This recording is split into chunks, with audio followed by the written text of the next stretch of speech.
Bienvenida al podcast La Orilla de las Historias Solete. Soy Elena Sacoe, periodista y mentora en marca personal especializada en copywriting y estrategia creativa en redes sociales. Desde 2016 acompaño y enseño a emprendedoras a comunicar, emocionar y vender con calma y disfrute. Adéntrate en estas charlas con calma para descubrir las historias que habitan tras marcas personales con mucha chispa, junto a episodios inspiradores donde me abro a ti para que reflexionemos juntas sobre tu comunicación de marca.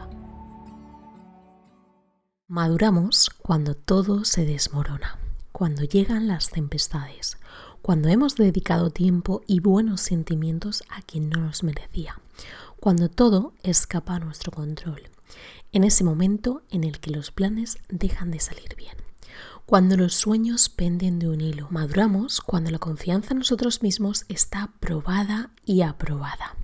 Por eso es imprescindible entender la importancia del caos y prestar atención a sus lecciones, porque en ellas reside la madurez. En el podcast de este mes hablamos con el coach, conferenciante y escritor Juanma Coelho, autor de los libros Territorio Felicidad y En menos de 100 palabras. En este episodio hablamos de los cambios de rumbo y reinvenciones profesionales, procesos de escritura creativa, cómo diferenciarte en tu manera de escribir y contar las cosas, y potenciar tu resiliencia para salir de procesos de estrés en el trabajo. Sin más, te dejo con nuestra charla con calma. Disfrútala mucho.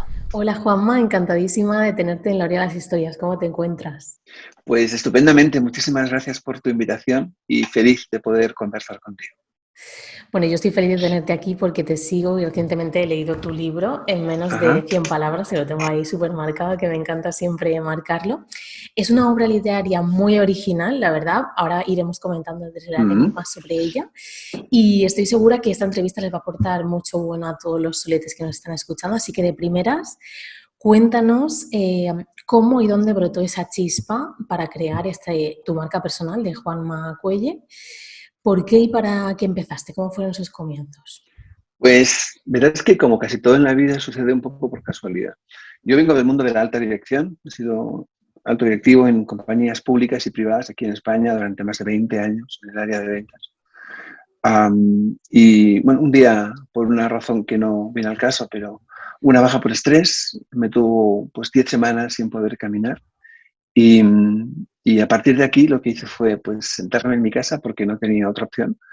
Y en ese proceso de estar quieto, alguien como yo que se pasaba la vida en hoteles y en aviones, pues de repente descubrió que había otra vida. Descubrió que la vida que siempre había anhelado estaba en mi casa, el que no estaba era yo.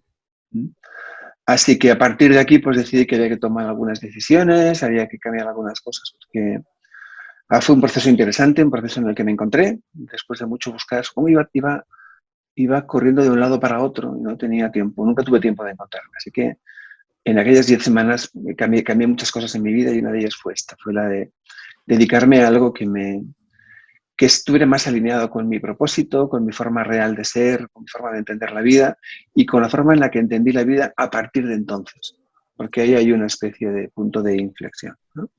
Yo digo que todos vivimos dos vidas y que la segunda empieza el día en el que te das cuenta de que solo tienes una. A mí aquellos días de mayo de 2014 tuvieron este efecto sobre mí y fue un poco lo que cambió. A partir de aquí nace la necesidad pues de expresar. Yo venía del mundo de la venta, del mundo comercial, director comercial y de marketing de empresas como GLS o Correos. Y pues conocía pues, que hacía falta una marca con la que trabajar y empezar a darle sentido, ¿no? En aquel reinventarme, lo que pensaba, hice una especie de inventario de talento, a ver a qué me podía dedicar, además de a lo que ya hacía, que era lo obvio. Y descubrí una cosa interesante, y es que mi gran habilidad como de liderazgo y como vendedor, que es como había ido progresando hasta la dirección de ventas, no venía de ser un gran negociador, sino que era capaz de comunicar por encima de la media. Las partes esenciales del liderazgo es ese famoso carisma que tiene que ver con el efecto heliotrópico y con el generar a tu alrededor entornos positivos, ¿no? En definitiva, el carisma es eso, es tu capacidad para generar alrededor entornos positivos. El carisma es esto, no es otra cosa, aunque quieran contarnos que sí, esto se puede aprender además, ¿no? Y la segunda de las grandes razones era que era capaz de comunicar por encima de la media, contar historias por encima de la media. Eso me convertía en un líder capaz de motivar equipos y en un vendedor capaz de hacer ver a un cliente cosas que no tenía delante y que podía dibujárselas de alguna manera en la cabeza. Así que con esos dos talentos, pues parece que era como un poco evidente que podía dedicarme a esto de escribir o de dar conferencias y no sé qué, ¿no? Porque la comunicación era la base y ese carisma también. Así que decidí dedicarme a la comunicación positiva. Aproveché todo lo que aprendí durante aquellas 10 semanas en las que comencé a estudiar la felicidad porque no la encontraba. Y no encontraba nada que sumara lo empírico y lo científico. Había de una cosa o de la otra. Creo que faltaba esa visión. A partir de aquí nace Territorio Felicidad, que ya te explicaré, que es no solo mi primer libro de desarrollo personal, también es mi marca, también es algo que llevo en la piel, es algo que llevo grabado porque para mí representó un cambio vital, ¿no? Entonces, de todo esto nace esa necesidad de crear pues, un perfil y empezar a compartir. Mi primera intrusión, porque eso fue así en el mundo pues de redes sociales y tal, pues tenían los perfiles que todo el mundo tiene, pues familiares y no sé qué.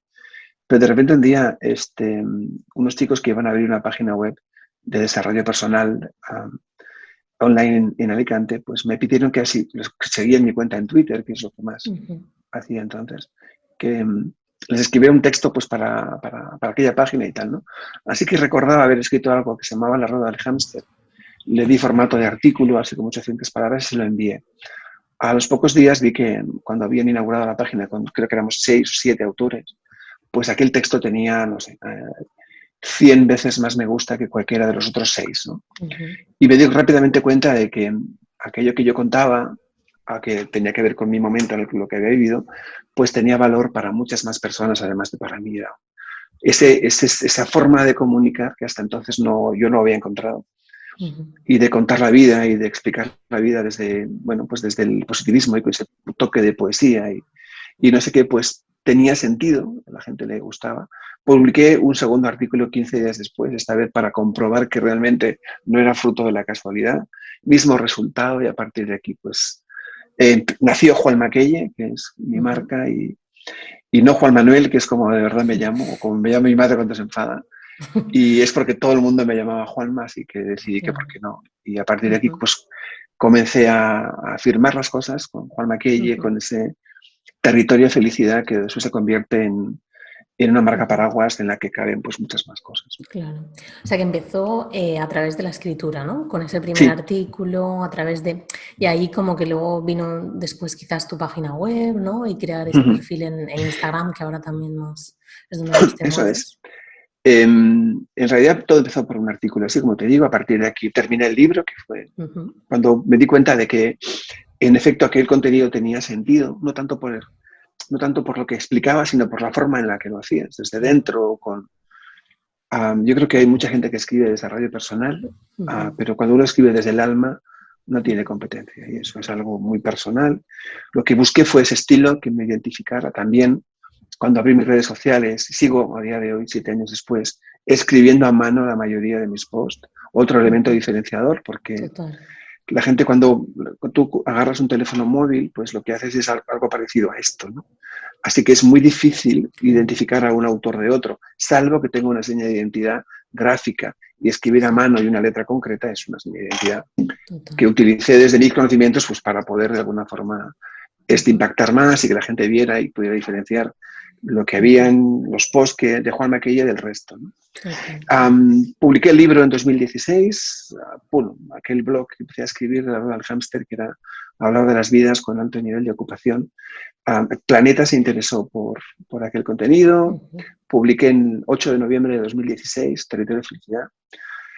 Y a partir de aquí, pues cambió mi vida bastante, porque fue un éxito importante. Estaba en 17 países.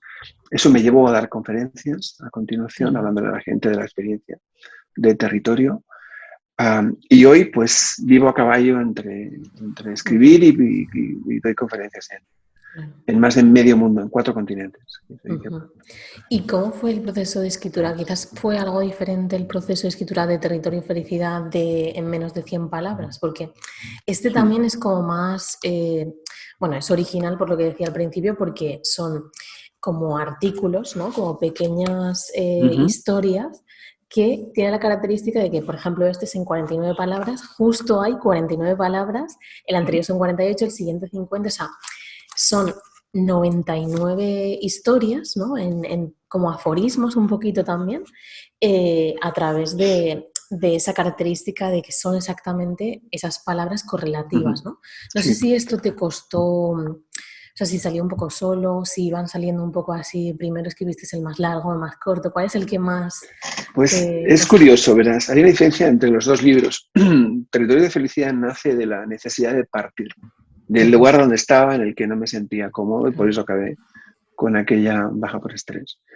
Y tras 3 años y medio de dar vueltas por el mundo, dando conferencias en Latinoamérica, en África, aquí en Europa, pues uno tiene la suerte de conectar con muchísimas personas. Yo he dado conferencias en Juárez con 1.100 personas en el público y entonces cuando tú ves más de 2.000 ojos mirándote a ti, pues hay mucha gente que te transmite muchas cosas, ¿no? Este libro, que nace el segundo, nace de la necesidad de compartir. Sí, el primero era de partir, este segundo de compartir. De contar todo lo que he vivido. Yo soy un tipo tremendamente afortunado, porque vivir como yo vivo no es fácil, es una suerte también, ¿no? Entonces tenía un poco la necesidad de compartir todo lo que había aprendido de tantísima gente buena con la que me he encontrado, buena y bonita, que me he encontrado por África, por Latinoamérica, por aquí, por muchos sitios. Yo siempre digo que en menos de 100 palabras se escribió solo, está como un poco embrujado, porque es verdad que yo puse las letras y yo las junté y le puse mi sello, pero la emoción que hay en ese libro pertenece a cientos de personas, si no miles. Porque han sido las conversaciones que tuve después de cada conferencia en colegios, en instituciones públicas, en teatros, especialmente en Latinoamérica, lo que marcó mi vida, ¿no? Viaje a África, a Guinea Ecuatorial, también estuve allí 12 días. 2019 también fue un impacto potente, ¿no? Entonces, de todo eso y de la maravillosa locura de un amigo mío, que es Ángel Rielo, que es un pesado, que siempre estaba diciéndome, Juan, tienes que hacer vídeos para las redes sociales porque tú tienes una forma de expresar que es muy bonita y esa mirada y no sé qué rollos y tal. Hacíamos un programa de radio en Madrid en aquella época, se llamaba Yo para ser feliz. Y yo le decía, mira, a mí nunca me ha gustado exponerme en los medios porque no es mi hábitat. Yo fotografío mis letras. Mi cara es menos interesante, seguramente. Aunque es verdad que la gente tiene que, al final, tienes que poner porque todo el mundo necesita saber qué hay detrás de una firma o de un libro, de unas letras. Pero no era muy partidario, sigo sin serlo, de hecho, es que no hago vídeo, que no hago esas cosas. Y un día me decía, oye, pues tienes que hacer esto, tal. Total que un día salía además presento eventos, salía de presentar el e-commerce Tour Madrid 2019, creo que era. Y entonces, era un 26 de octubre, había terminado de presentar el evento y yo vivo en San Sebastián, bueno, en Guipúzcoa, venía hacia mi casa en coche y pues a la altura del kilómetro 200, a la mitad de camino entre Madrid y mi casa, pues decidí que paraba a tomar café. Y yo había colocado aquel día, había hecho un vídeo, había hecho 101 para quedarme con uno, un vídeo en el que contaba una serie de cosas, ¿no? Me di cuenta rápidamente de que lo de grabar vídeo era un poco como trabajar 2 veces, porque tenías que pensar en qué ibas a contar y después había que ponerle algo al vídeo, no valía poner el vídeo, tenías que ponerle alguna cosa. A mí no se me ocurrió nada brillante, seguramente todo lo bueno estaba ya en el vídeo, así que lo único que se me vino a la cabeza fue contar palabras y titulé ese vídeo en 49 palabras. Justo la página que tú acabas de ver. Sí.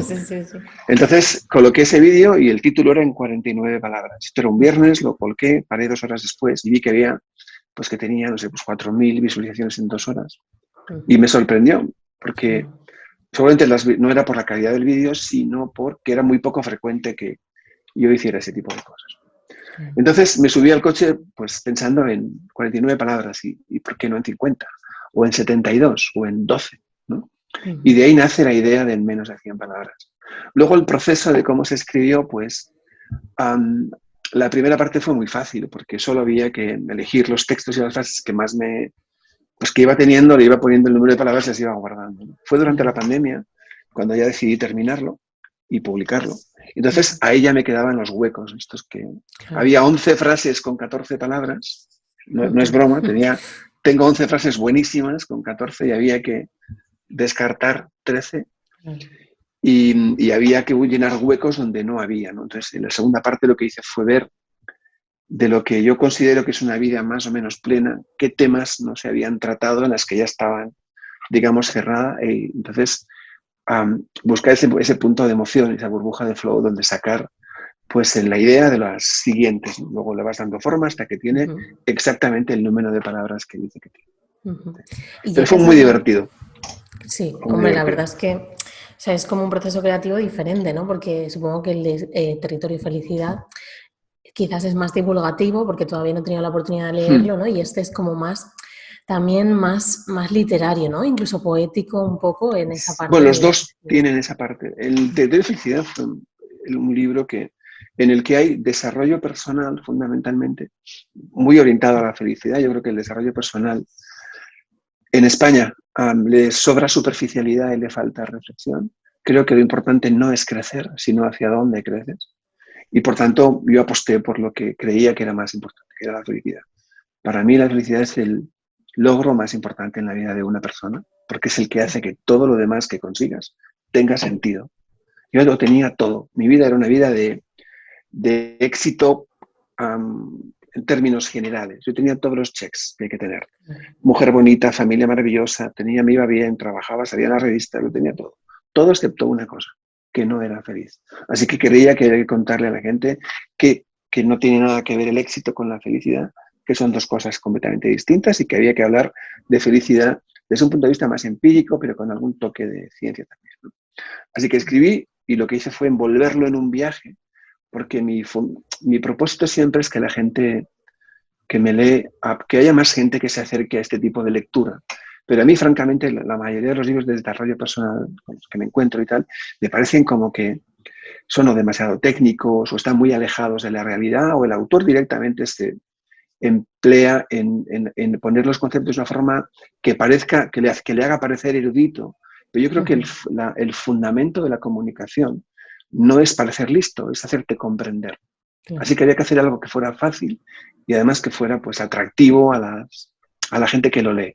Entonces escribí Territorio, que es un libro que se lee en un viaje de avión, en poco más de una hora, y donde tú puedes ver todo el proceso de una forma rápida, englobado en un viaje que caminas y que vas haciendo cosas y que hay paisajes y que hay descripciones poéticas y dentro enlaza todo el proceso este del desarrollo personal, ¿no? En este, confieso que hice lo que me dio la gana. Viendo cómo había ido el Territorio Felicidad, hice lo que de verdad me apetecía hacer, que era algo verdaderamente disruptivo.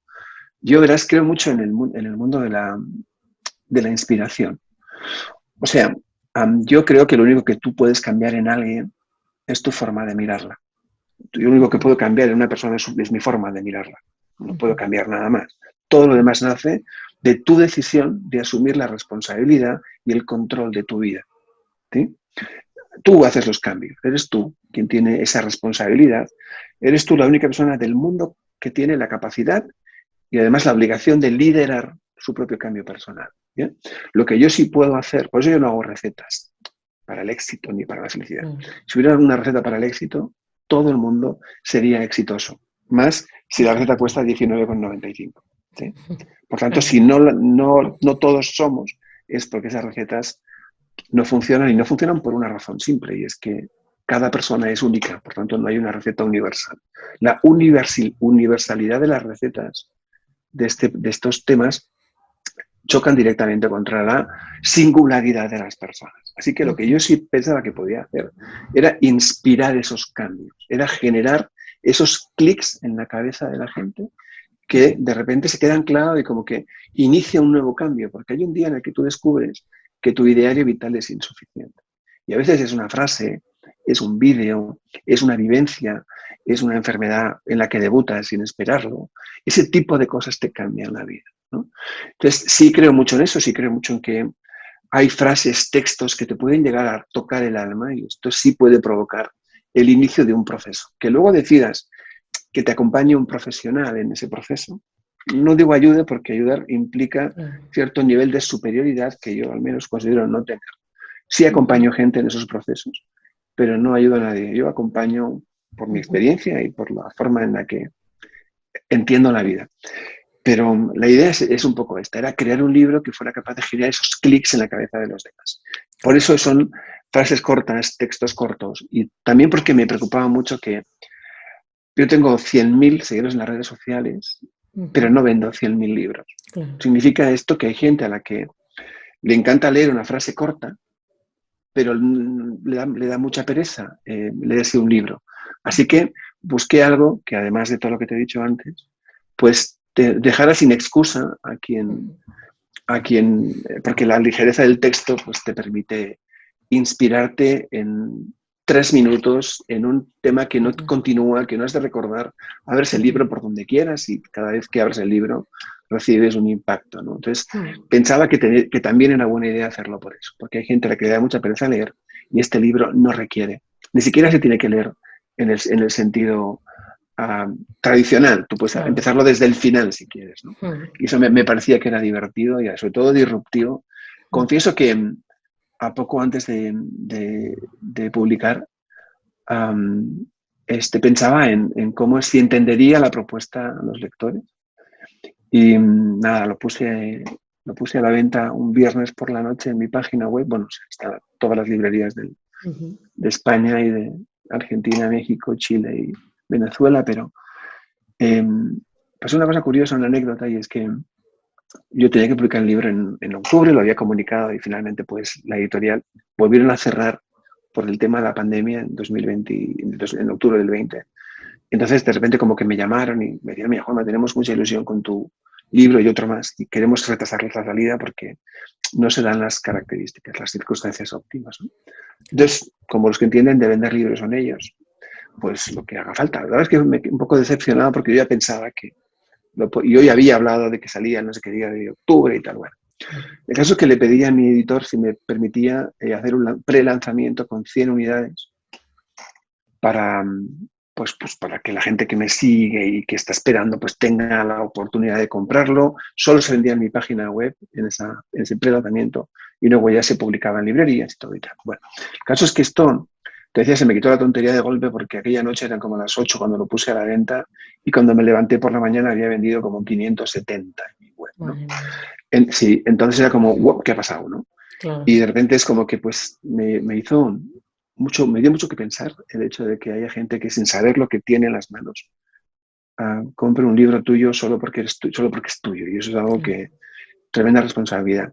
Y luego el resultado ha sido espectacular, la gente está encantada y yo más porque realmente no era, o sea, es algo, bueno, tú que lo tienes sabes que es algo disruptivo y diferente a lo que hay. Total. Bueno, y como tú dices, bueno, yo sí que lo leí en orden correlativo, pero ahora es como un libro también que he escuchado de otras personas que lo decían también, de tener en la mesilla de noche y jugar, ¿no? Incluso con otra persona de, venga, estamos desayunando, vamos a leer qué página. Es verdad. Pero sí que es verdad que tengo remarcadas varias para comentar contigo porque, por ejemplo, hablabas ahora de la comparación, ¿no? El compararnos con otras personas y demás. Y me encantó el número 43, bueno, en 43 palabras, que era la teoría de las palomitas, que si quieres lo leo, porque la verdad, bueno, esto siempre tiene el texto historia, y luego, y luego un texto que acompaña y que da Exacto. la razón original por la que dio origen a esa idea. Exacto. Y en 43 palabras, pues dice así, teoría de las palomitas. Observa cómo compartiendo un mismo recipiente, el mismo aceite, el mismo tiempo y temperatura, no todos los granos de maíz estallan a la vez. No te compares con nadie, respeta tu tiempo, cada cual evoluciona cuando llega su momento. O sea, me pareció una metáfora súper clarificadora, ¿no? Del tema de las palomitas, que cada una, pues bueno, al final estallan todas, pero todas tienen su Cada una tiene su momento preciso, ¿no? Y todo con las mismas circunstancias. Claro. Creo que es interesante que la gente entienda ese concepto, especialmente hoy, donde vivimos una especie de presión por el cambio, por ser felices. Hay como una dictadura de la felicidad que empieza con las tazas de Mr. Wonderful y acaba en las redes sociales con cualquier coach de turno, ¿no? Entonces, esa presión hace que la gente viva o sea, en lugar de acercarles lo que deberíamos, que es paz y tranquilidad y confianza, acercamos lo contrario, que es presión por el cambio. Estás en la zona de confort, ¿qué haces ahí? Sal de aquí. O sea, esto es una especie de locura colectiva que no conduce a nada, conduce a que seamos pollos sin cabeza, muy en la línea de lo que ya venimos siendo, ¿no? Entonces, que tiene mucho sentido que la gente comprenda esto, es decir, no te compares con los demás, tú tienes tu momento, tú tienes tu punto, un proceso de cambio y de desarrollo personal se inicia cuando tú necesitas eso, ni un minuto antes. No inicies un proceso de cambio porque te lo pidan, porque te lo vendan o porque tú lo compres. Inicia cuando te haga falta. Y cada uno, dentro de ese proceso, cada uno tiene un momento y una evolución.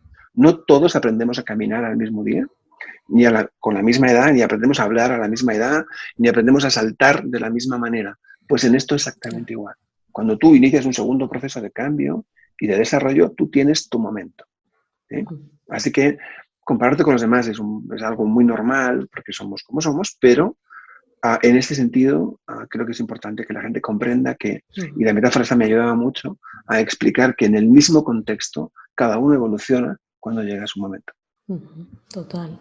Y también había otra, por ejemplo, que hablaba de la puesta de sol y los cambios en 26 palabras. La puesta de sol es uno de los mejores ejemplos de que pase lo que pase, cada día puede tener un final increíble. Total. Bueno, me parece increíble también que te lo sepas de memoria. Me las sé todas, me puedes creer. Sí, esta es una cosa que recuerdo que iba en coche y hacia Galicia en concreto, que en la puesta de sol a la vez que es como más larga y más bonita. Y había tenido un día de esos horrorosos, ¿sí? Y de repente tuve que parar el coche porque la belleza de lo que estaba viendo. Estaba en la Agudiña, creo que se llama aquel lugar, a la altura de una gasolinera donde la puesta de sol era espectacular, ¿no? Entonces de ahí nace la reflexión de, hay que ver, ¿no? O sea, al final, la puesta de sol es el mejor ejemplo de que pase lo que pase en la vida, todos los días pueden tener un final increíble. No había sido un buen día, pero había tenido un final espectacular. Me quedé como 12 o 14 minutos mirando aquella puesta de sol y entendiendo que todo puede tener el final que tú quieras. Pues sí, la verdad. Y luego, hablando también, ligándolo con tu historia. Y te digo una cosa, si no te gusta el final, siempre puedes escribirlo de nuevo. Total. Y conectándolo con tu historia, esta parte del punto de inflexión que fue el estrés, ¿no? Ahí en 38 palabras, sobre todo la parte del comentario, ¿no? Que hablabas del estrés que tiene una relación directa con el agotamiento o fatiga mental, una señal de alarma de nuestro organismo que cada vez padecemos con mayor frecuencia, porque yo creo que lo tuyo también en tu caso fue ese punto de inflexión, somatizar, ¿no? Cuando ya somatizas en el cuerpo, ya es como que no te queda más remedio que parar en ese caso ya te paraste realmente, el cuerpo te paró y pararte a decir, pues, ¿qué hago con mi vida, ¿no? En tu caso, de manera profesional y personal. Sí, bueno, en realidad, yo no gestioné bien mi estrés. El problema no es el estrés en sí, sino no gestionarlo adecuadamente. Y además, vivíamos en una sociedad en la que el estrés está considerado cool en muchos casos. Lo que pasa es que tener estrés, ¿qué tal estás súper estresado? Lo que eres es completamente idiota, porque el estrés mata. Y la gente tendría que saber esto. El estrés genera cortisol y el cortisol, una larga exposición al cortisol en el torrente sanguíneo acaba contigo. Lentamente, pero acaba contigo. Por tanto, tener estrés nunca es una buena idea. Nunca es cool, ni es porque trabajas más. Es porque eres más torpe, normalmente, ¿no? Una mala gestión del estrés te pone en una situación verdaderamente compleja. Verás. La depresión, el estrés y la ansiedad serán la primera causa de muerte no natural en el mundo en 2045. Ya son la primera causa de ausentismo laboral en Europa y Estados Unidos. Esos son los datos reales del estrés en nuestro país y en otros sitios, ¿no? Desde 2019, si no me equivoco, en España, la primera causa de ausentismo laboral es estrés y depresión. O sea que no estamos hablando de bromas. La cosa es que se oculte, o mejor dicho, no se muestre, pues porque a nivel economía pues no es lo mejor, ¿no? Pero lo cierto y verdad es que la presión que se sufre en las empresas por la excesiva competitividad nos lleva a esto, ¿no? Cuando yo trabajaba con un nivel de estrés elevado, porque mi nivel de responsabilidad pues también era muy alto, ¿no? Y entonces nunca me enseñaron a gestionar el estrés. Yo sé hacer de todo, menos eso no lo sabía hacer. Claro. Lo sé hacer hoy. Entonces, pues nadie me enseñaron física, química, religión, matemáticas, sé hacer logaritmos neiperianos, que lo he utilizado en mi vida una o ninguna vez. Pero no sé gestionar emociones, no sé Claro. gestionar relaciones, no sé gestionar expectativas y no sabía gestionar estrés, porque nadie me enseñó a esto. Por eso me dedico a lo que me dedico hoy, para Claro. intentar hacer llegar a la gente cosas que vas a usar todos los días de tu vida, no como los logaritmos. No tengo nada contra el logaritmo neiperiano, solo es un ejemplo, ¿no? Ni contra la lista de los Reyes Godos, que también me la tuve que aprender. Pero ojalá, cuando yo tenía 12, 13 o 15 años, alguien me hubiera enseñado, me hubiera dicho que eso de ser felices y exitosos tiene más que ver con tu capacidad para gestionar emociones, relaciones y expectativas que con lo que algún día alcances a tener en el armario, en el garaje o en el banco. Ojalá, pero no fue el caso. Entonces, como no te enseñan, como no aprendes, como no le das importancia, pues acabas Claro. como terminas, ¿no? Y en mi caso no soy muy listo, así que no me di cuenta yo. Se dio cuenta de mi cuerpo y me derrapó ahí contra la pared, en una esquinita y bueno, pues nunca agradeceré lo suficiente. Yo siempre digo que la vida me regaló una hernia discal, que fue lo que me provocó el estrés. Y digo que me la regaló porque me quitó todo el glamour de un alto directivo, pero a cambio me dio algo que jamás valoraré suficiente. Me dio tiempo para pensar. Claro. Y esa es la moraleja, ¿no? Al final. Y también y que otras personas a lo mejor se quedarían en la queja, pero también tú sacar ese aprendizaje y dar gracias, ¿no? Por ese momento de que el cuerpo te Sí, parara. pero no entonces, o sea, lo hago con Claro, con perspectiva, porque perspectiva. entonces solo estaba fastidiado. Yo recuerdo que me asusté mucho porque no podía caminar y estaba 10 semanas sin caminar, o sea, es como unas 6, no poder caminar más de 30 metros era algo muy complicado. Porque todo el día te están preguntando, bueno, ¿y cómo estás hoy? Entonces tú mientes Claro. porque sabes que no estás bien, pero no puedes decir igual o peor, ¿no? Y creías que avanzabas, al día siguiente estabas peor, solía ir a hacer rehabilitación, pero no terminaba de ir bien. Entonces, todo lo que yo quería en aquellos meses de la primavera de 2014, mi único objetivo en la vida era volver a caminar, volver a pasear con mi mujer. No había nada que me importara más que aquello. Entonces, eso de alguna forma reordenó mis prioridades, reordenó mi vida. Empecé a pensar y a entender qué es lo que es de verdad importante en la vida. Y entonces descubrí que mi casa, la vida perfecta estaba en mi casa, el que no estaba era yo. Y antes de volverme a salir de aquel lío, pues había un par de reflexiones o tres que me venían constantemente a la cabeza y es asegúrate de que lo que estás buscando vale lo que vas a perder. Porque para ganar algo siempre hay que perder algo. Y ganes lo que ganes, lo importante es no perderte tú. Y la otra es, la vida no consiste en llegar a todo, consiste en vivir lo que tienes. Así que con aquellas dos ideas en la cabeza mandé todo al carajo y inicié una nueva vida. Es verdad que mi posición me permitía estar un par de años Claro. experimentando y tal. Luego me fue muy bien, pero fue un momento potente. Aún hoy, cuando lo recuerdo, hoy, claro, un año después, un año y medio después, te das cuenta de lo que has hecho, Claro. también de lo difícil que era lo que hice, porque hoy veo en perspectiva y sé lo difícil que es, porque también veo a mucha gente que intenta lo mismo y no lo sabe. Pero agradeceré eternamente aquel momento, porque por lo que hizo en mí, no tanto por las decisiones que tomé, que no sé si eran acertadas o no, o con el paso del tiempo pues uno sabe que hizo lo correcto, pero sobre todo porque yo creo que uno sabe que ha tomado el camino correcto cuando pierde el interés en mirar atrás. Y no me interesa en absoluto nada de aquella vida, solo algunas de las personas que dejé allí, porque eran buenos amigos, pero todo lo demás está bien donde está. Y ahora, además de escribir libros, también eres ponente, speaker internacional. Y supongo que en un momento como el confinamiento también fue un cambio de vida, ¿no? De decir, no sé si transformaste esas ponencias también en online, si fue un punto también más de escribir, ¿cómo lo viviste? Yo siempre he sido bueno, yo creo que la vida cuando te regala tiempo hay que aprovechar, ¿no? Mucha gente vivió la pandemia como algo trágico, como algo preocupante. Yo soy una persona positiva, hago psicología positiva, tengo un máster en psicología positiva, ¿no? Pues lo que hice fue, como todo el mundo, ¿no? Estar 15 días viendo qué va a pasar. Monté un gimnasio en el garaje al que tampoco iba. Hice lo que todo el mundo hizo, pero a partir del día 14 me di cuenta que iba a ser algo que iba a ir para largo y me decía aprovechar el tiempo. Hice un segundo máster en psicología positiva, publiqué un libro, he montado una empresa en Barcelona, aproveché todo el tiempo que la vida me había dado y que yo siempre había reclamado porque no tengo tiempo para no sé qué cosas, pues de repente lo tenía todo. Además, rodeado de los míos, en casa.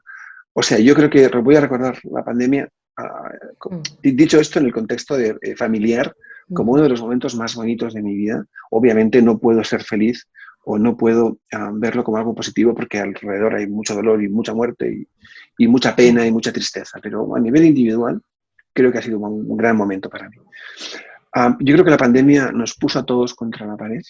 Era como cuando éramos niños, a mí me castigaban poniéndome contra la pared.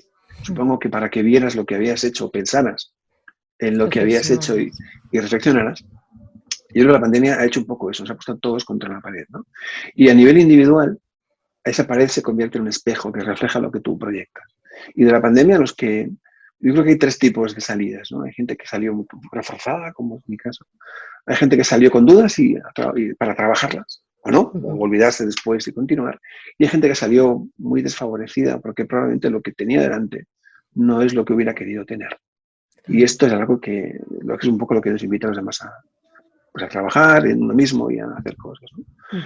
Entonces, para mí, como te digo, la pandemia fue un momentazo, hice un montón de cosas que quería hacer y sobre todo pues lo viví utilicé mis herramientas, que son las que, para mí, para mi familia, que son las mismas que cuento en mis libros y que cuento en mis conferencias. Y yo siempre había hecho conferencias online, presenciales, que es lo que me gusta y porque hacía. De hecho, una semana antes, esto fue el 14 de marzo creo, pues yo el día 5 estaba en Murcia con Víctor Coopers haciendo Filosofía Auténtica y me vine a casa y se acabó. Aquello fue lo que pasó, ¿no? Y entonces me costó mucho trabajo lo del online porque no me gusta, es algo que no me como. Ya sumo dos cosas. Uno, que no soy muy de exponerme y dos, que ya era como que, además en un medio que entonces ahora ya es muy usual, pero entonces era como algo que no, distante y que no, ¿no? Pero bueno, hice algunos live, hice alguna conferencia porque me lo pidieron y la verdad es que era muy complejo hablarle a un ordenador. Especialmente cuando haces una conferencia que no tienes una cara de alguien como es tu caso, ¿no? Que estás hablándole a una persona, pero en una conferencia son pequeños cuadritos donde hay muchísima gente, pero a la que no puedes ver y es más difícil. Pero bueno, luego entré en el mundo de los live, estos que hacemos ahora en internet, y que además, pues bueno, ha sido para mí una progresión brutal. Cuando la gente escucha tu mensaje, pues, no sé, tal vez yo creo que empecé en mi Instagram pues con 8.000 seguidores la pandemia y terminé en 35.000. Es una locura eso. Sí. Pero aquí me ha ido muy, muy bien. O sea que realmente, ahora que has comentado lo del Instagram, a la hora de crear comunidad, ¿tú crees que aliarte con otras cuentas, a la hora de hacer directos, incluso los propios lectores, ¿no? A la hora de compartir también fragmentos del libro y demás, te han ayudado a crear esa comunidad, ¿no? ¿O cuál crees que ha sido como la clave para llegar a ese? Sin duda. Yo creo que la clave nunca es el canal. No es la clave es, sí, pero verás que la clave nunca es el canal. O sea, nunca es Instagram. La clave es la propuesta de valor. Cuando tú tienes algo de valor, da igual, donde lo pongas va a salir. Esto es como plantar una semilla en un lugar donde es fértil y llueve, pues seguro que va a salir. No, pues esto es lo mismo. Para mí la clave estaba en la propuesta de valor, en tener algo que contar. Algo que fuera personal, que tuviera un estilo, que seas tú, que haya mucha verdad en lo que dices. Porque la gente nota la verdad. Nota cuando hay verdad. Si no hay verdad, también se ve rápidamente. La gente como trata de impostar un poco pues, un personaje, algo que... Y esto se nota enseguida porque te ves que la gente no comunica. Es como algo... Sí, lo que dice tiene sentido, pero hay algo que no encaja en lo que dice, ¿no? Lo que no suele encajar es la falta de verdad. Es que no siente lo que dice, solo lo cuenta, ¿no? Entonces creo que la gente que hemos querido tener verdad y hemos sabido a contar lo que somos y cómo sentimos en un live, hay mucho de sobre todo cuando haces un live como este que estamos haciendo nosotros en este momento, que es casi improvisado, fluir en estado puro. Pues, Aquí no se puede preparar, no es algo que yo... Si tú preparas un live, se nota demasiado que estás leyendo o que estás recordando, pero no estás fluyendo, no comunicas. Y entonces el live creo que es un buen medio porque separa el polvo de la paja. Cuando tú hablas con alguien en un live y tienes que mantener un ritmo y mantener un cierto interés en lo que estás conversando, tienes que ser tú obligatoriamente. Entonces, si tú tienes eso, tienes esa propuesta de valor, el canal te multiplica. Y si no lo tienes, te puede tumbar. Porque hay personas que no se les da bien. Hay gente que escriben bien porque tienes que escribir, tienes todo el tiempo del mundo para contar una frase o un concepto. Cuando tienes que expresarlo verbalmente es otra forma, sí. forma de expresión. Por tanto, hay gente que le va muy bien escribir, pero no hace live porque no es su canal. Y lo que a nivel de recomendación es si hay propuesta de valor y lo quieres comunicar, cuéntalo. Y si tienes propuesta de valor pero no es tu medio, pues no lo hagas porque el efecto será contraproducente. Bueno, y tal y como tú has comentado al principio, yo creo que puntos diferenciadores tuyos también de tu propuesta de valor y tu manera de transmitir son, por un lado, esos posts, ¿no? De manera escrita, a mano, que son muy identificativos, sobre todo porque también está tu firma y demás. Sí. Tu manera poética también de comunicar, ¿no? Y luego, aunque como moraleja un poco también, ¿no? Aunque no te sientas tan a gusto a la hora de Sí. hacer vídeos, pero el hecho de hacer directos acompañado de otra persona Sí. es como que te permite un poco más decir, bueno, esto es una conversación, no es Correcto. un directo en el que Correcto. estoy hablando o un story que estoy hablando yo aquí solo, pero sí que es verdad que yo sí que añadiría por tu manera de comunicar, porque como te dijo, creo que has dicho Ángel Rielo, ¿no? Ángel, sí. Pues esa parte de comunicar con esa calma, con esa sensibilidad, con el tono de voz y demás, leer algunos fragmentos también del libro y demás, no sé, yo eso como que me Sí, gustaría, como seguidora tuya también. sí, sí, sí. De hecho, a veces cuando me nace lo hago porque, bueno, pero te tiene que nacer. Lo que no, insisto, creo que no hay que impostar nada. No hay que forzar. A veces nace en mitad de un live la idea de, oye, ¿por qué no lees? O léenos un trozo del libro, ¿no? O léete. Entonces, lo hago encantado, porque si algo, pues me gusta, aunque a veces me da un poco de pudor leer lo que escribo. De hecho, yo no me leo mis libros, porque ves el final, normalmente. Pero sí es verdad que tienen todo eso y creo que antes decías de la poesía, ¿no? Ayer fue el Día Internacional de la Poesía y a veces dices, ¿por qué? O sea, a veces hay gente que me pregunta, tío, ¿metes poesía en cosas que tienen que ver con el desarrollo personal y tal? Pues claro que sí, porque la luna sin poesía solo sería la luna y es poco. Yo creo que hay muchas más cosas, ¿no? Yo creo que la poesía nace cuando la emoción se rompe en palabras y cuando tú sientes lo que escribes, cuando escribes desde el alma, a veces pasan estas cosas, ¿no? Que tienes que tratar de alguna forma de trasladar la emoción que sientes cuando escribes. Y también pienso que la poesía me permite al menos a pisar terrenos que no son accesibles a la prosa, ¿no? Hay cosas en las que uno tiene que expresar. Cuando uno ve cómo las olas pegan contra un acantilado, pues puedes ver un golpe de una ola o puedes ver una increíble y maravillosa danza entre la ola y la piedra. Depende de ti, depende de lo que tú quieras mirar. Porque la diferencia entre quien ve la ola, quien ve un oleaje y quien ve una danza, está en la forma en la que lo mira, ¿no? Yo siempre voy a elegir mirarlo de la forma más poética posible. Porque creo que los matices hacen mucho más interesante cualquier cosa que uno pueda contar. Y cuando al matiz le sumas la emoción, pues entonces logras arañar a veces, tocar un corazón y eso es algo que a mí personalmente me parece que es magia y cuando uno tiene en las manos la posibilidad de hacerla, tiene casi la obligación de seguir haciéndolo porque creo que este mundo necesita gente que emocione. Al final recordamos más lo que nos han hecho sentir, ¿no? Eso de no recuerdas lo que Siempre. te cuentan, sino lo que te hizo sentir. A lo mejor no recuerdo ese texto, ¿no? Del libro exactamente, pero sí lo que me hizo sentir esa teoría de las palomitas. No me la sé de memoria, pero sí que Es verdad. esa moraleja, ¿no? De decir, pues Sí, te no me quedas con la compares. esencia Ese. de lo que se dice. Total. Sí, yo también, nunca dejaré de hacerlo. Además, creo que no sé escribir de otra manera. Total. Nunca Y lo he intentado, pero creo que no sé. claro, es que al final si eres así, y eso es lo que realmente conecta, tu manera de transmitir, tu manera de emocionar con esos textos, y yo diría que es como prosa poética, ¿no? Un poco porque Sí. no es tal cual rimas y tal, sino que también esa poesía más en la manera de comunicarlo, pero no formal, la poesía formal de las Ujú. rimas y No, demás, ¿no? no con una estructura de poesía, correcto. Sí. Exacto, exacto.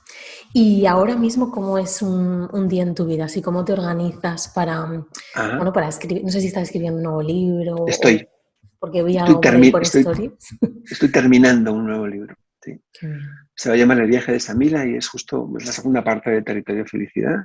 Ujú, Una, el primero antes te decía que era desarrollo personal envuelto en un viaje. Este es más un viaje en el que se habla de desarrollo personal. Hay más ujú, parte de esta descripción poética y más historia y luego, sobre todo, mucho pensamiento positivo, ¿no? ujú. Pero para mí un día, pues me levanto en torno a las 8, tampoco mucho antes, porque a mí la gente que madruga mucho no me parece que es de fiar, porque si tú te puedes levantar a las 4 de la mañana, puedes hacer cualquier cosa y eso es algo que me Claro. preocupa profundamente, es una broma, pero ya madrugué lo que tenía que madrugar. Y normalmente hago un poco de deporte por la mañana y luego ya me Ujú, vengo a casa y mi mejor hora para escribir suele ser por las mañanas. Escribo ujú, como hasta las 12, tal vez 2, quizá 3 horas. Y luego, aparte de esto que hago, pues también soy empresario, o sea, tengo ujú, varias ocupaciones empresariales. Entonces ya el día depende un poco pues, de las reuniones que tengo organizadas y tal, ¿no? Pero lo que sí tengo es desde que me levanto y hasta en torno a mediodía, de tiempo para escribir. Obviamente luego yo llevo también mis redes, siempre soy yo el que contesta las redes sociales y eso me lleva también algo de tiempo. Y luego ujú, también hay una parte a la que no renuncio y es pues un poco a seguir en contacto con gente, con amigos, como en casa todos los días que puedo, porque durante 20 años no pude hacerlo. Hago yo, cocino yo en mi casa, que es ujú, algo que me gusta mucho. Y por la tarde salir a caminar, depende, hay días, por ejemplo hoy, es un día de estos en los que seguramente agarraré la cartera y el ordenador y buscaría un sitio bonito donde terminar una cosa que ayer me quedó pendiente del libro. ujú. Y eso cuando estoy en casa. Y cuando estoy fuera, pues ya entonces mi vida no Claro. depende de mí.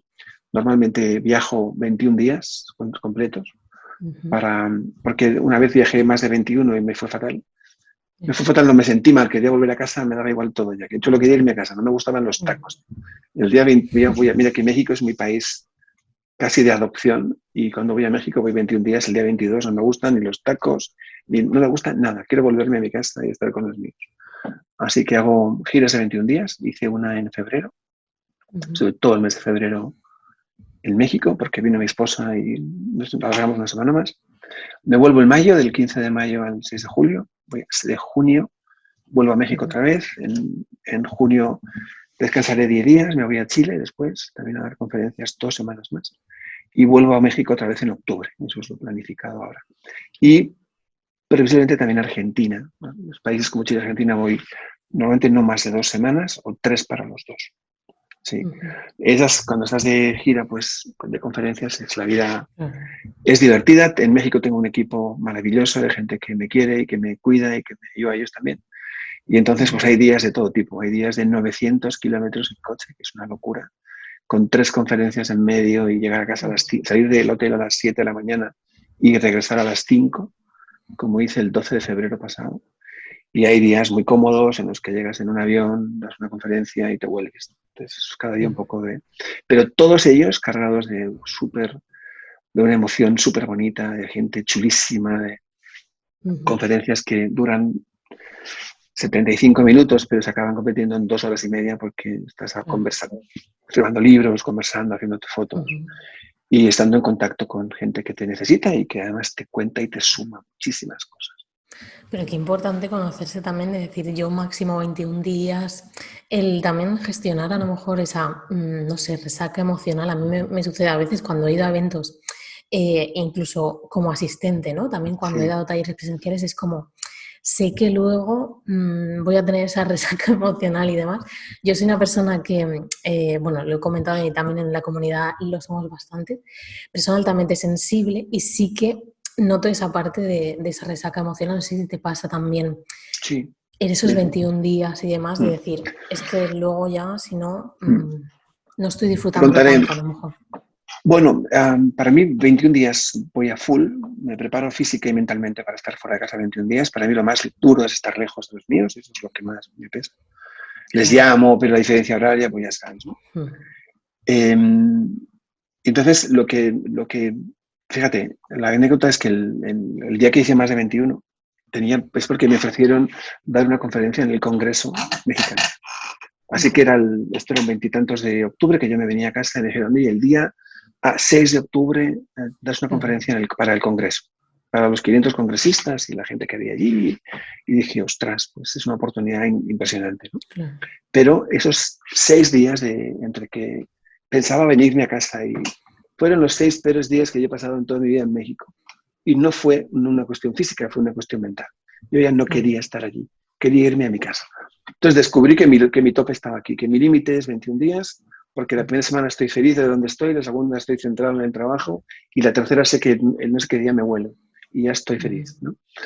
Y a nivel emocional, eso lo llevo muy bien, me tengo como muy controlado. El esfuerzo físico es muy grande, la gente cree que la vida del conferencista es un poco como la vida de un músico, ¿no? Carretera, carretera, de un lado a otro, de conferencias. Afortunadamente hay un equipo que va adelante, va montándolo todo, tú llegas, te pones el micro, pruebas, estás una hora antes, a veces comes con alguien o cenas con alguien, pero es una vida relativamente cómoda, si no fuera porque son pues miles de kilómetros. Y a nivel emocional te contaré que mi primer viaje a México, que fue en 2017 creo, fui de manera solidaria porque conocí a una persona que me propuso hacer charlas en colegios de preparatoria, que son las ESOs nuestras, más o menos, equivalente a la ESO de aquí. Entonces, en Quintana Roo, que es el estado donde está Cancún y la Riviera Maya, pues, Playa del Carmen y todo esto, pues tenía la tasa de suicidios más alta, de suicidio juvenil más alta de México. Y una persona que había leído el libro y que le había gustado me dijo, oye, ¿por qué no vienes? Y yo te consigo o sea, hacemos lo que sea, pero tienes que venir y tienes que hablar de esto con las personas y tal. Bueno, total que al final me lié la manta a la cabeza, aposté por salir de allí.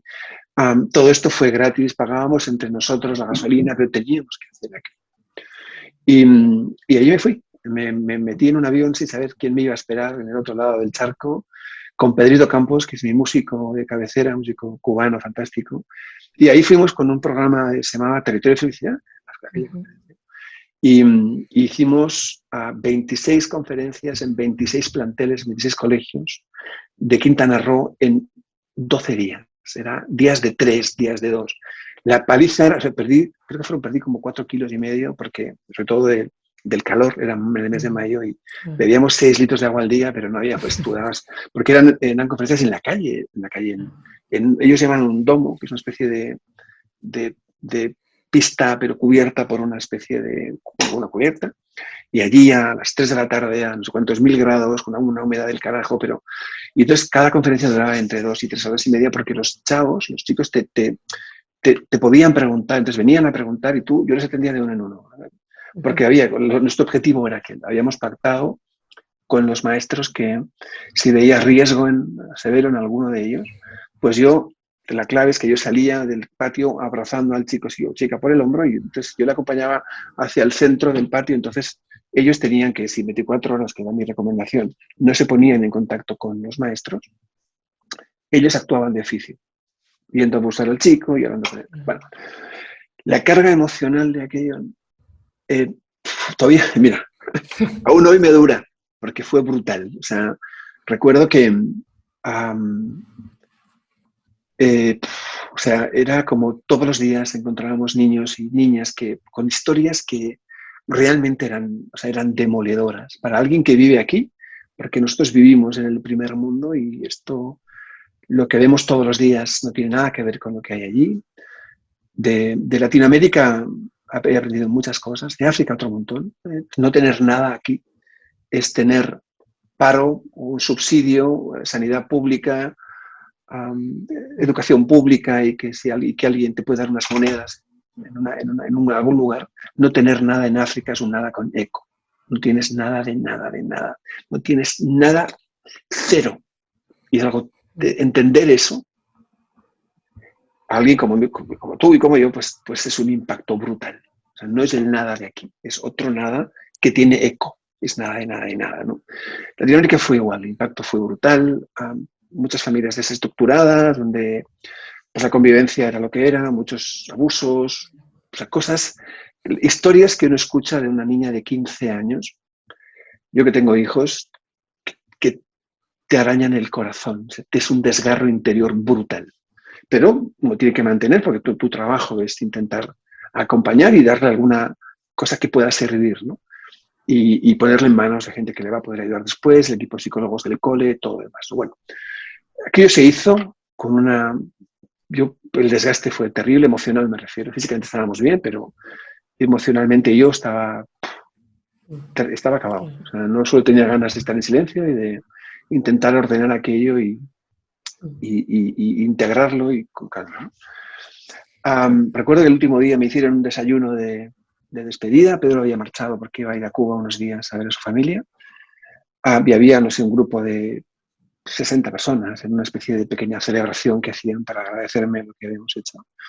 Y entonces, bueno, me pidió una diputada federal que les contara lo que había vivido. Fui incapaz de aguantar sin llorar más de 20 segundos. Afortunadamente todo aquello, pues ellos también lo vivieron como yo, vieron la emoción que había en todo aquello. O sea, te digo, claro que sí, siempre. Aquí este es quizá lo más extremo que he vivido, porque no es difícil somatizar todo aquello con gente tan joven con tan pocos años y tantos daños, era brutal. Y luego he tenido otro montón también de las positivas, de ver cómo pues este día estuve hace un mes en Playa del Carmen en una conferencia con más de 1000 personas y fue una fiesta brutal, donde el que mejor se lo pasó fui yo y donde nos reímos mucho y lo pasamos en grande porque era una conferencia para adultos, que se llama Positivo Arte, que es una cosa muy chula y donde nos reímos mucho y tal. Entonces, los dos lados, ¿no? Pero reconozco que el de los niños me tocó, reconozco que en África trabajé en un colegio que se llama Virgen María de África, también una preparatoria con adolescentes. Y bueno, en aquellos días falleció uno de ellos con 13 años, pues porque la vida allí es mucho más dura que aquí, en todos los sentidos. Allí si no tienes para curarte, te mueres, no hay opción. Y recuerdo que también tuvimos contacto con un grupo de educación especial, que eran maravillosas, eran unas niñas, eran adolescentes, y entonces con ellos trabajábamos mucho porque pues rápidamente llegas a entender que ser mujer en África no es fácil y si además eres mujer con alguna discapacidad, pues la vida es tremendamente dura, ¿no? Hoy tengo con ellos un evento que se llama Somos Instantes, que es campaña solidaria en la que pues vendemos camisetas y cosas para financiar esa escuela de educación especial para mujeres en África. ¿Y cómo consigues cuando vives esa alta emocionalidad, tanto negativa como positiva, cuando vuelves, cómo reconectas otra vez contigo, cómo lo vives, el volver luego a este mundo, ¿no? O sea, Sí. a tu casa, a tu rutina, ¿cómo consigues desreconectar contigo después de estos eventos, verás, tanto positivos como negativos? Yo he conseguido, más que trabajar en la necesidad de esa reconexión que es necesaria, trabajo en que no me afecte tanto ni para arriba ni para abajo. O sea, yo hago como una especie de, algún trabajo no post, ¿no? Entonces, una de las cosas de las que más orgulloso me siento, quizá el mayor logro individual de mi vida, es haber conquistado esa paz mental, esa calma que tú decías, entonces se transmite cuando hablas. Ese es de largo el mayor logro individual, ¿no? Hay logros colectivos, con mi familia, con Maite y tal, pero a nivel individual de lo que más orgulloso me siento, de lo que más me ha servido, y estoy seguro me va a servir, es esa paz mental, encontrar ese equilibrio. Para mí la felicidad tiene mucho que ver con la paz mental, con una mente en paz consigo misma, ¿sí? Así que lo que hago es trabajo esa parte. Esa paz mental me ha ayudado mucho a no tener puntas emocionales, ¿no? La euforia prácticamente ya no La tengo, no digo que controlada porque yo no controlo la emoción. Creo que hay que permitirse vivir todas las emociones, las que te gustan y las que no. Lo que sí controlo es la conducta. Me permito vivir la emoción hasta un punto y también la... Entonces, creo que eso y la madurez, yo tengo 56, aunque aparento 55 y 11 meses, pero llega un punto en el que también te modera esos perfiles. No hay nada que me sorprenda para arriba lo suficiente y no hay nada que me pueda afectar también para abajo lo suficiente. Con todo y con eso, los grandes cambios en la vida se hacen en puntas de dolor y de placer. Así que no hay que cercenar esos extremos. Lo que sí hay que hacer es aprender a vivirlos. Uno sabe, cuando tienes a 1.100 personas de pie dando aplausos, sabes que esto no es todos los días. Claro. Disfrutas del momento porque se tardará en repetir, no es todos los días, ni es así, ni siempre estaré así. Y cuando tienes momentos tan complejos como los hay, ¿no? Que yo en mi vida, afortunadamente, soy un privilegiado, pero cuando me he acercado a la pobreza, pues la he sentido muy cerca y eso pues también hace que uno tenga que ponerse un poco en cortafuegos para sentir esa emoción, pero no permitir que le afecte, porque si te afecta ya no puedes acompañar, claro, ya que estás no fuera. invada, ¿no? Claro. Estás fuera. Sí, esto es lo del barco y el agujerito, ¿no? Por muy pequeño que sea el agujero, si das el tiempo suficiente, hunde el barco. Así que hay que intentar estar con ellos. Hay una cosa que decía Jesucristo y es que decía, yo pertenezco a este mundo, o sea, yo vivo en este mundo sin ser de este mundo, ¿no? Yo muchas veces hago eso, ¿no? Vivir en el mundo de alguien sin ser de ese mundo, sin permitirme vivir, porque si no llega un punto en el que tu función es apoyar, tu función es acompañar, tu función es ahorrar dolor y si no estás bien tú, eso no funciona. Así que tienes que preservarte porque si no, no llegas a alcanzar todo tu potencial. Qué importante eso. Pues nos quedamos con eso y simplemente una pregunta más así, sí. Aunque es difícil, pero dentro de 10 años, vamos a pensar que estamos en 2032, ¿cómo te ves con tu marca? No sé, ¿te ves haciendo lo mismo, por el mismo camino? ¿Te ves haciendo algo nuevo, con más o menos cosas? Seguramente en una línea muy similar. Creo que más cosas, ¿no? Yo creo mucho yo soy minimalista, vivo con pocas cosas y también creo que hacer muchas cosas hace que pierdas un poco el foco en lo que tienes que hacer de verdad. Y creo que voy a dejar que la vida me... Dentro de soy un poco más mayor que ahora, siendo un viejo molón, que es lo que yo creo que uno tiene que acabar siendo. Y espero que con 10 años más de experiencia, contándole a la gente lo que he vivido de la misma manera, seguir escribiendo a mano y ojalá me permitan y me acompañe mucha gente porque significará que el mensaje ha llegado a mucha gente. Yo vivo porque creo que si una vida no pasa en vano si logras ahorrarle, aunque solo sea una vez, un poco de dolor a un corazón roto. Y como se va a seguir habiendo corazones que costurar, y vamos a tener que seguir arreglando corazones que no hemos roto, pues lo único que le pido a los próximos 10 años es tener la serenidad, seguir teniendo esta calma y estas ganas de compartir. Y lo demás, pues que salga el sol, por donde quiera, pero que salga. Qué bueno. Pues nos quedamos esperando también esa novedad que nos has contado del nuevo libro, El viaje de Samila.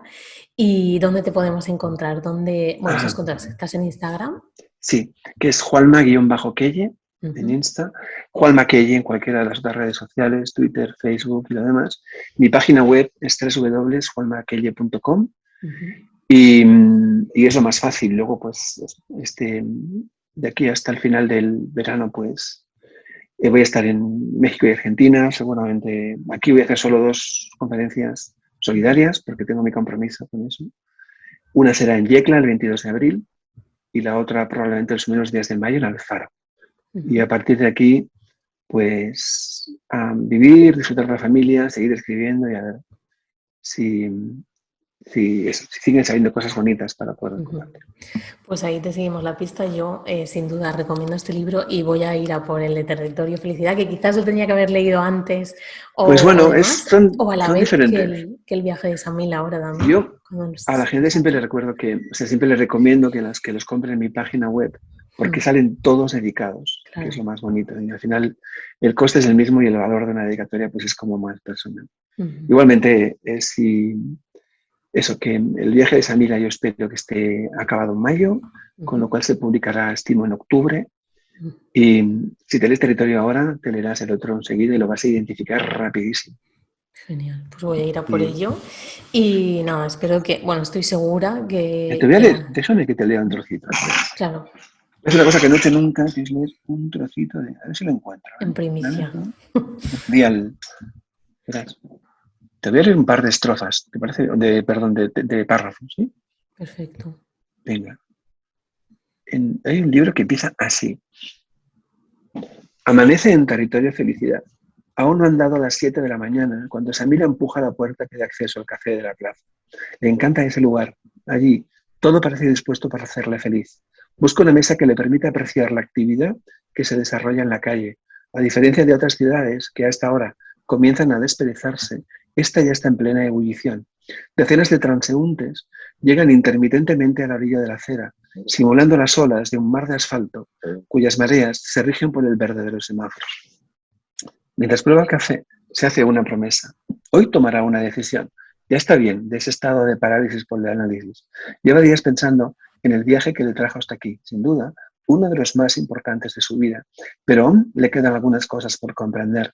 Necesita más respuestas y en estos últimos días, además, se ha dado cuenta de que en esto de ser feliz, como en casi todo en la vida, lo más difícil no es empezar de nuevo, sino ponerle punto y final a lo de siempre. Así arranca el viaje de Samira. O sea, es el comienzo. Sí. Wow, pues hombre, esto es como más evolución novela, ¿no? Por Bueno, lo que veo. sí. Es un poco lo que te contaba antes, Hmm. que el primero era como mucho desarrollo personal y envuelto en un viaje, y este es un viaje en el que los diálogos tienen sobre todo, o sea, el eje fundamental es el crecimiento personal y la felicidad de una persona, así que son como complementarios, podríamos decir. Mira si te encuentro algún otro trozo chulo. Pues no sé. A ver si me ayudas tú con una página que veo. Dime un ¿Un número de número? página. Sí, Vale, así como del 1 al 150. el 21. El 21. Déjame que lo voy a buscar. A vista de pájaro, aquella ciudad resultaba aún más enervante. Un monótono paisaje gris azulado, salpicado de figuras geométricas, inertes, resultado de la acumulación de cemento, acero y vidrio, un sinfín de edificios rectangulares cuyo mayor atractivo era una altura que, desde la ventanilla del avión, se antojaba inapreciable. Vivimos dentro de una caja de Leo, pensó Samila, mientras el comandante iniciaba la maniobra de aproximación al aeropuerto. Aquella mañana había abandonado por unos días territorio felicidad para ocuparse de un asunto personal. En unos días volvería junto a aquel hombre al que en las últimas semanas había comenzado a apreciar y a admirar a partes iguales. En su despedida junto al faro, la tarde anterior, y tras un cálido abrazo le dijo: le espero de regreso, aún nos queda mucho trabajo por hacer. Entre otras cosas, quiero enseñarle a mirar la vida con otros ojos. ¿Qué les pasa a los míos?, recordó haber preguntado a Samila. Lo mismo que a los de la mayoría, que solo ven lo que quieren ver. Samira abandonó el avión por la puerta delantera, atravesó la terminal en dirección a la estación de metro que le llevaría al centro de Madrid. El vagón iba lleno y tuvo que soportar la sofocante proximidad de un viajero al que no parecía molestarle la suya. Se sujetó a una de las barras metálicas ancladas en el techo, sintiendo en su mano el traqueteo del convoy. Dirigió la vista hacia el fondo del vagón, reivindicando su espacio vital. Todo el mundo parecía igual de cansado. Qué bueno. Te agradezco un montón, Juanma, que nos hayas dado estas pinceladas de ese De próximo ese viaje libro, de Samila. de ese viaje de San Mila. Y bueno, vamos a estar ahí siguiendo la pista. Mientras tanto, Va a ser tienes otros libros para va a empezar. ser un punto de inflexión también para mí, porque en este caso sí que hay mucho más de novela, hay mucha novela. Claro. Y creo que era algo que tenía que hacer, porque es lo que el cuerpo me pedía también.